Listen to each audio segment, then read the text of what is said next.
আচ্ছা, একটা প্রশ্ন বারবার পাই, যেটার উত্তর আমি বারবার আমার চ্যানেলে দিয়েছি, ইউটিউব বিপ্লব 2000 চ্যানেলে বারবার করে দিয়েছি, যে দাদা চাকরি না হলে তো আপনি তো বলছেন এআই চাকরি খেয়ে নেবে, তা যদি লোকের চাকরি না থাকে তাহলে তো চলবে কি করে, কে কিনবে কে?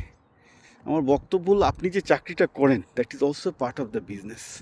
But you are not understanding is যে প্রতিটা লোক, সে সরকারি চাকরি করুক, বেসরকারি চাকরি করুক আর ব্যবসায় করুক, সবাই আইদার ব্যবসা সরাসরি করে অথবা তারা part of the business. I repeat, তারা সরকারি চাকরি করে অথবা তারা part of the business. Am I be loud and clear?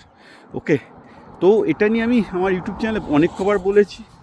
Fact হচ্ছে এই যে এআইয়ের ফলে যেমন লে অফ হবে, চাকরির সংখ্যা কমবে, তেমন মার্কেটে বিক্রির সংখ্যা অ্যাকচুয়ালি বাড়বে, কমবে না। তার কারণ হচ্ছে কি, লোকজন এআইকে কাজে লাগিয়ে একজন 10 জনের সময় প্রোডাক্টিভ হয়ে যাচ্ছে।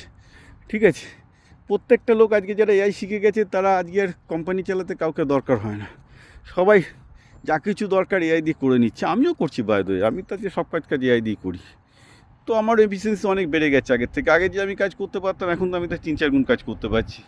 অনেক ইজিলি অনেকগুলো ব্যবসা চালাতে পারছি, কনসাল্টিং চালাতে পারছি, যেটা আগে সম্ভবই ছিল না আর কি এত ভালোভাবে। তো ঘটনাটা হচ্ছে এই যে, যারা এই পরিবর্তনে, এআইয়ের পরিবর্তনের সুযোগটা নেবে, এটা খেয়াল রাখবেন, তারা সিঙ্গেল হ্যান্ডেড হয়ে জব থাকুক আর না থাকুক তারা ইনকাম বেশি করবে।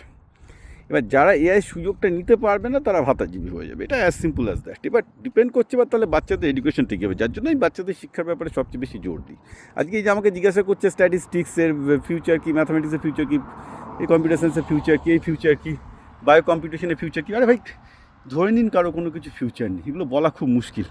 Things have change. এআইয়ের যুগে যে ভবিষ্যতে আজ থেকে 20 বছর বাদে একটা সাবজেক্টও থাকবে না, পুরো সাবজেক্টই দেখবেন তখন পুরোপুরি অন্যরকমভাবে হয়ে যাচ্ছে, কারণ জবের ডিমান্ড, বিজনেসের ডিমান্ড অন্যরকম হয়ে গেছে। ওকে, সো প্লিজ এগুলো প্রশ্ন করবেন না, কারণ এগুলোর উত্তর কারুর কাছে নেই। যদি বলে যে এগুলো কারুর কাছে উত্তর আছে, সে আপনাকে ঠকাচ্ছে। আমি সৎ লোক, আমার কোনো ধান্দা নেই বলে আমি সরাসরি আপনাকে সত্যিকারের উত্তরটা দিয়ে দিই। সেটা শুনতে নেগেটিভ লাগতে পারে, বাট ওটাই সত্যি। বাকি যারা বলছে বুলশিট, তাদের সবার ব্যবসার ধান্দা আছে।